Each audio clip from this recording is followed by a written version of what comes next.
বৈশ্বিক আবহাওয়া পরিবর্তন এবং বনাঞ্চল কমে আসায় দেশে বজ্রপাতে দুর্ঘটনা বাড়ছে।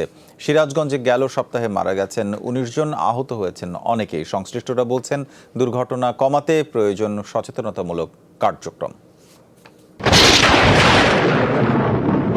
এবছর সিরাজগঞ্জে বজ্রপাতে মারা গেছেন ৩৫ জন, যাদের ১৯ জনই মারা গেছেন গেল সপ্তাহে, মাত্র ৭ দিনে, যা গত বছরের দ্বিগুণ। সংশ্লিষ্টরা বলছেন, দেশের দক্ষিণ থেকে আসা উষ্ণ আর্দ্র বাতাস ও উত্তরের হিমেল হাওয়া বাংলাদেশে বজ্রপাতের অনুকূল পরিবেশ তৈরি করছে। পাশাপাশি বন উজাড় ও মানুষের অসচেতনতা মৃত্যুহার বাড়াতে গুরুত্বপূর্ণ ভূমিকা পালন করছে। বাড়ির মালিকদের উৎসাহিত করা উচিত যে আপনার বজ্রপাত রোধক যে ম্যাগনেট সেটা সৃষ্টি করে মাটিতে আর্থিং করে দেন, যার ফলে আমরা বিল্ডিং এলারও বাঁচবো, বাড়ির মালিক এলারও বাঁচবো। সিরাজগঞ্জ জেলায় আমরা ১,২০,০০০ তাল বীজ বিভিন্ন উপজেলায় রোপণ করেছি। উক্ত তাল বীজগুলি বর্তমানে ৩ বছর অতিক্রান্ত হয়েছে এবং খুব সুন্দর একটা অবস্থায় আছে।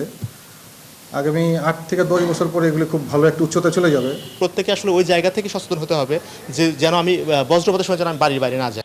এরই মধ্যে বজ্রপাত থেকে জানমাল রক্ষায় ফায়ার সার্ভিসের পক্ষ থেকে দেয়া হয়েছে সচেতনতামূলক দিক নির্দেশনা। বিদ্যুৎ চমকাইলে বারবার, তখন এখানে খোলা আকাশের নিচে না থাকাই ভালো। আর যদি আমরা কয়েকজন একসাথে অবস্থান করি, সেক্ষেত্রে আমরা যেন নিরাপদ দূরত্ব চলে যাই। বজ্রপাতকে দুর্যোগ ঘোষণা করায় আহত ও নিহতদের পরিবারকে আর্থিক সহায়তার ব্যবস্থা করেছে সরকার। আমরা মৃত ব্যক্তিকে সৎকারের জন্য ২৫,০০০, সর্বোচ্চ ২৫, আর চিকিৎসার জন্য আমরা সর্বোচ্চ ১৫,০০০ টাকা দিয়ে থাকি। বজ্রপাত রোধক মেশিনারি, নির্বিচারে বৃক্ষনিধন বন্ধ করা, মানুষের সচেতনতার সমন্বয় পারে বজ্রপাতের দুর্ঘটনা কমাতে। সুমাইয়া আরিফিন, অর্নি, যমুনা নিউজ।